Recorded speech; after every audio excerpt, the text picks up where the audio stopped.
When my best friend's mom opened the door, her first words cut sharp. You shouldn't be here. But the truth is, I came because I wasn't supposed to, and because something between us had already gone too far to ignore. The rain had followed him all the way from the bus stop. By the time he reached the porch, his hoodie clung to his skin, heavy with the smell of wet concrete. He hesitated, knuckles hovering in the damp air, before finally knocking. The door opened slower than he expected. Warm light spilled across the doorway, brushing over her bare feet, the hem of her sweater brushing her knees. She looked at him the way someone looks at a dream that refuses to end, half disbelief, half irritation, and something else she didn't want to name. You shouldn't be here. Her voice was even, but the way her fingers tightened on the edge of the door gave her away. He shifted, water dripping from his sleeve onto the welcome mat. That's exactly why I am. For a moment, neither of them moved. A clock inside ticked, louder than it had any right to be. Somewhere down the block, a dog barked and then fell silent again. She sighed, but didn't step aside. It's late. Your friend isn't here. I know. His words came out too quickly, too sure. He swallowed, eyes flicking past her shoulder to the living room. Half-drunk coffee on the table, a folded blanket on the couch, a lamp flickering against the storm outside. He wondered how long she had been sitting there alone before he knocked. Her arms crossed, sweater sleeves falling over her wrists. Do you have any idea what this looks like? He almost laughed, but stopped himself. I don't care what it looks like. The silence that followed was heavier than the storm. She looked at him long enough that he felt exposed, like she could see every reason he hadn't been able to stay away. His chest tightened under the weight of her unspoken question. Why? Finally, she stepped back. Not quite an invitation, but not a refusal either. He brushed past her, careful not to let their shoulders touch, though the nearness made his breath hitch. Inside, the air smelled faintly of coffee gone cold. She closed the door with a soft click, leaning against it for a beat before moving to the kitchen. I don't know what you expect, she murmured, pulling a mug from the counter. He sat on the edge of the couch, dripping onto the rug. Nothing, just not silence. Her hands paused over the kettle. She didn't turn, but he saw the faint tremor in her shoulders. When she finally poured, the sound of water against porcelain seemed louder than the rain. She handed him the mug without meeting his eyes. Their fingers almost touched, almost. He took a careful sip, scalding his tongue, but didn't flinch. For a long while, they said nothing. Just the clock ticking, the storm muttering against the windows, and the faint hum of two people trying not to admit why they needed to be in the same room. Her voice broke the quiet, softer this time, almost to herself. Just don't make me regret this. The train's taillights blurred into the darkness, leaving him standing on the empty platform with damp hair plastered to his forehead.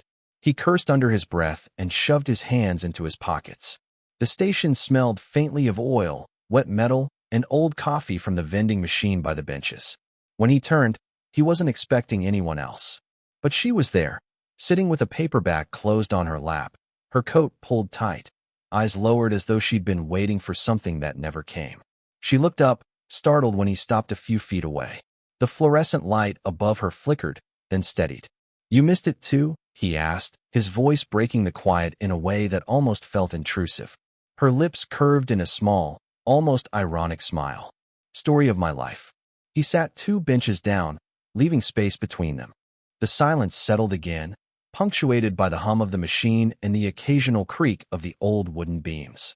He found himself watching her hands, the way her thumb pressed against the edge of the book. She glanced at him once, then back at the tracks. You're too young to be stranded here at night. He tilted his head, caught between amusement and defiance. And you're too smart not to know that age doesn't keep anyone from missing trains. Her laugh was soft, surprised, as if she hadn't heard her own voice like that in a while. It faded quickly, leaving something heavier. They both stared at the dark tracks stretching into nowhere. He thought about the things he wasn't supposed to say, about how she reminded him of evenings when the world slowed down, about how her presence filled the silence he usually drowned in music. After a long pause, she spoke again, quieter. I was supposed to be on that train. He waited, sensing more, but not pushing. To see someone I haven't seen in years, she continued, her fingers tightening on the book. But maybe I didn't really want to get there. He shifted closer, not enough to crowd her, but enough that the distance wasn't quite so sharp. Sometimes missing something feels like a choice you didn't know you were making. Her eyes flicked toward him then, searching, almost wary. He looked back, steady but uncertain, until she finally exhaled and leaned against the cold metal of the bench. The night stretched around them. No train coming soon, no reason to move. Just the hum of fluorescent lights, the smell of rain in the air, and two people sitting with the weight of choices they weren't sure they regretted. When she finally spoke again, her voice was softer, more fragile. "Stay until the next one?" He nodded. No hesitation this time. He didn't mean to stop in the poetry aisle. He was supposed to grab a novel his professor recommended, maybe something cheap from the used shelf. But then he saw her, standing there in the narrow aisle, her reading glasses low on her nose, fingers trailing along spines of books like she was reacquainting herself with old friends. For a moment, he thought about turning back, but she looked up, and it was too late. "Oh," she said, tucking a strand of hair behind her ear. "I didn't expect to see you here." He grinned, though his throat felt dry. "Guess I'm full of surprises." Her lips curved in that half-smile he had come to recognize, the kind that wasn't approval, but wasn't dismissal either. She held up the book in her hand, slim and worn. "Pablo Neruda, Love Poems. You're not really into this kind of thing, are you?" she asked, voice teasing, but her eyes lingered on him longer than necessary. He stepped closer, brushing a fingertip over the edge of another volume. "I could be. Depends on who I'm reading it with." That made her pause, just long enough for the hum of the overhead lights to fill the space between them. She set the book back on the shelf, maybe too quickly.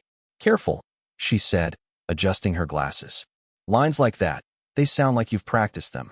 He leaned against the shelf, pretending to examine the titles. "Maybe I have. Maybe I haven't." Her silence stretched, and when he risked a glance, she was watching him, one eyebrow raised. The air shifted, heavy with something unsaid. And then, another voice broke the tension. A man around her age passed by, greeting her by name. She smiled politely, too politely, and exchanged a few casual words before he moved on. He felt his jaw tighten. He tried to shake it off, but it came out anyway. "Friend of yours?" She caught the edge in his voice, and for a second, amusement flickered in her eyes. "Jealous already?"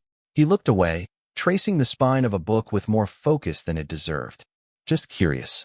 The quiet that followed wasn't cold, it was charged. She reached for the Neruda again, flipping it open without looking at him. Her voice dropped, softer now. "Curiosity can be dangerous."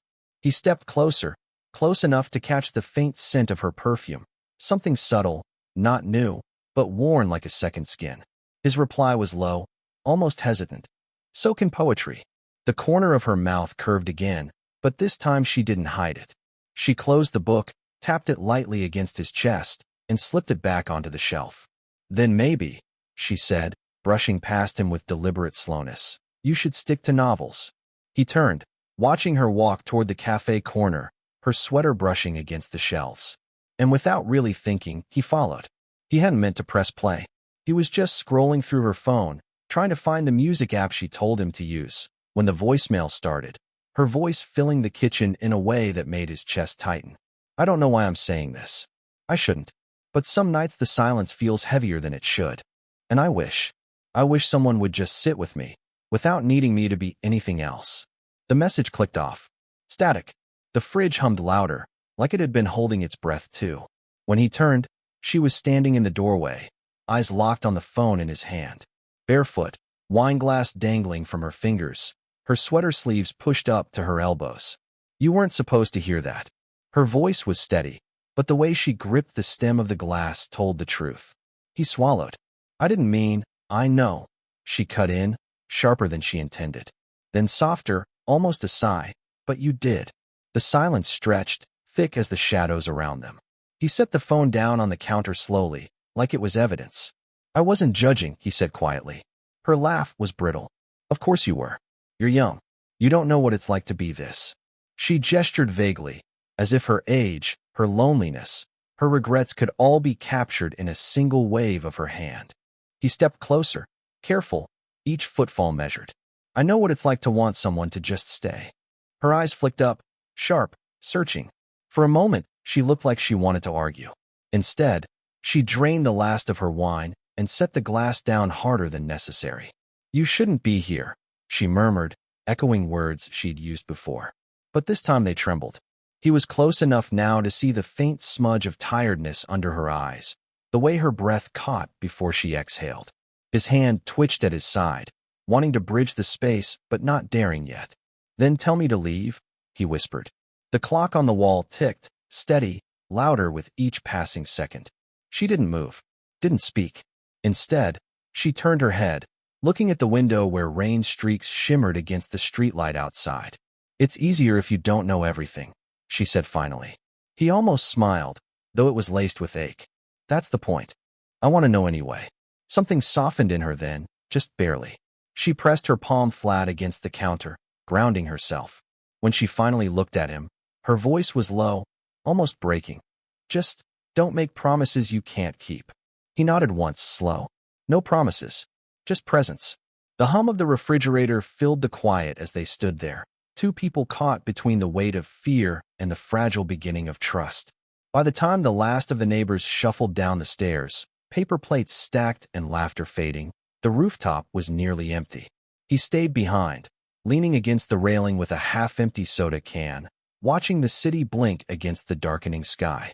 She was still there too, sitting at one of the folding tables, jacket draped over her shoulders, her wine untouched. He thought about leaving, about sparing them both the awkwardness, but something about the way she was looking at the skyline kept him rooted. "Everyone gone?" he asked, pushing off the railing and walking closer. She glanced up, smiled faintly. "Looks like it. Just the stragglers now." The breeze lifted a strand of her hair, brushing it across her cheek. She tucked it behind her ear with slow precision, as if she needed something to do with her hands. He sat across from her, setting his soda down on the table. "You don't really like these things, do you?" Her laugh was quiet, almost embarrassed. "Not anymore. Used to. But now it just feels like noise I can't keep up with." He studied her for a moment, the soft lines around her eyes catching in the glow of the string lights. There was something tender in the way she said used to, like she was talking about a different version of herself. "Sometimes noise is better than silence," he said, though it came out more like a confession than advice. She tilted her head, curiosity flickering. "And what's your silence hiding?" He shrugged, picking at the tab of the soda can. "Stuff I'm not ready to admit yet." Her gaze lingered, but she didn't press. Instead, she leaned back, eyes returning to the city skyline. "I lost someone once. A long time ago. Nights like this still remind me." The words settled between them like an echo, soft but undeniable. He wanted to ask who, how, when, but he knew better. Instead, he let the silence breathe. After a moment, he said, "Maybe that's why you stayed." She looked back at him, caught off guard. "What do you mean? You didn't want the noise. But you didn't want to be alone either." Her lips parted, then closed again. She stared at him for a long second, then gave a small, almost reluctant smile. "You think you've got me figured out, huh?" He smiled back, shrugging. "Not figured out. Just noticed." The rooftop quieted around them. The hum of traffic below faded into the distance, leaving only the soft creak of the railing and the faint buzz of string lights. She lifted her glass finally, taking a slow sip. When she set it down, her voice was softer. "It's been a while since anyone stayed long enough to notice." He didn't answer right away. He just leaned back in his chair, looking at the same skyline, the same city lights stretching endlessly forward. And for the first time that evening, the silence didn't feel like something to run from. The rain came fast, pounding against the sidewalk before he even realized the storm had broken. He sprinted the last block and ducked under the bus stop shelter, water streaming down his jacket, breath sharp in his chest. And then he froze. She was already there, arms crossed, coat pulled tight, droplets glistening on her hair. She didn't look surprised, just resigned, like the universe had played some quiet trick on them. For a moment, neither spoke. The rain filled the silence, hammering on the tin roof so loudly it drowned out his thoughts. He finally managed. "Didn't think I'd see you here." Her eyes flicked toward him, then back to the street. "You weren't supposed to." The words stung more than he expected. He shoved his hands into his pockets, rocking on his heels. The shelter was too small. Every breath, every shift, felt magnified. "I waited that night," he said suddenly, before he could stop himself. "You never showed." Her jaw tightened. A bead of rain slid from her hairline down to her jaw, but she didn't brush it away. I couldn't. You know why? He wanted to push, to demand more, but the storm outside seemed to mirror the storm in his chest. Instead, he asked, softer, was it because of me, or because of you? That made her look at him, really look at him. There was something raw in her gaze, something he hadn't seen since the last time they were together. Her lips parted, then closed again, like she was choosing silence over confession. The bus roared past without stopping, sending a spray of water across the curb. Neither of them moved. Finally, she said, barely audible over the rain, I thought walking away would make it easier. And did it? His voice cracked, too honest. Her laugh was hollow. No, something shifted then, small but undeniable. The rain kept hammering, but inside the shelter the air thickened with everything unsaid. He took a half-step closer, close enough to see the faint tremble in her hands. You don't have to keep punishing yourself, he murmured. Her eyes glistened, not with tears, but with the weight of unspoken years. You make it sound so simple. Maybe it is. For the first time, she didn't turn away. She held his gaze, the storm raging around them, and let the silence stretch until it felt less like a barrier and more like a bridge. When the streetlight above them flickered, her hand brushed the edge of the metal bench, not reaching for him, but not closing off either. A quiet gesture, fragile and deliberate. And though the rain showed no signs of stopping, neither of them moved from the shelter. Not yet. He hadn't planned on showing up this early. The streets were still damp with dew, the neighborhood quiet except for the low hum of sprinklers. He knocked once, twice, and for a moment thought about leaving before the door opened. She stood there in an oversized t-shirt, hair a little tangled, blinking at him as though she wasn't sure he was real. It's barely 7, she said, her voice scratchy with sleep. I know, he admitted, holding up the paper bag in his hand. Coffee and bagels. Peace offering. For a second, she didn't move. Then, with a sigh that was more weary than annoyed, she stepped aside. You're impossible. The kitchen smelled faintly of last night's dinner. Garlic, wine, something reheated too late. He set the bag on the counter while she fumbled for mugs in the cabinet. The coffee maker gurgled softly, filling the silence. You don't usually let people see you like this, he said lightly, watching her push her hair back. She shot him a look, but there wasn't much force behind it. Most people don't show up uninvited at dawn. He grinned, tearing into the bag. Guess I'm not most people. The line made her pause.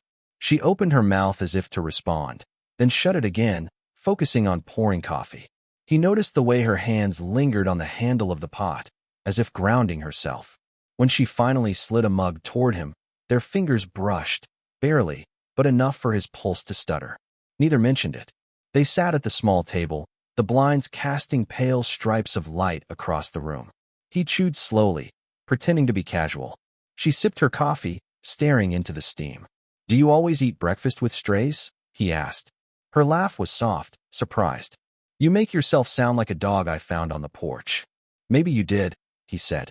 Maybe I just keep showing up because no one else left the door open. The words hung heavier than he intended. She looked at him then, really looked, and he saw something flicker in her eyes, something equal parts recognition and ache. I don't usually have anyone here in the mornings, she admitted, voice low. It's easier that way. Easier doesn't always mean better, he said quietly. The ticking clock filled the pause that followed. She traced the rim of her mug, thoughtful, avoiding his gaze. When she finally met his eyes again, there was no smile, just honesty. You make it complicated. He leaned forward, elbows on the table. Or maybe I make it less lonely. Her breath caught, but she didn't look away this time. Instead, she reached for the bag, pulling out a bagel, tearing it in half. She slid a piece across the table toward him, small, wordless, but unmistakable. And in the soft light of her kitchen, with the smell of fresh coffee between them, it felt like the beginning of something neither of them wanted to name yet.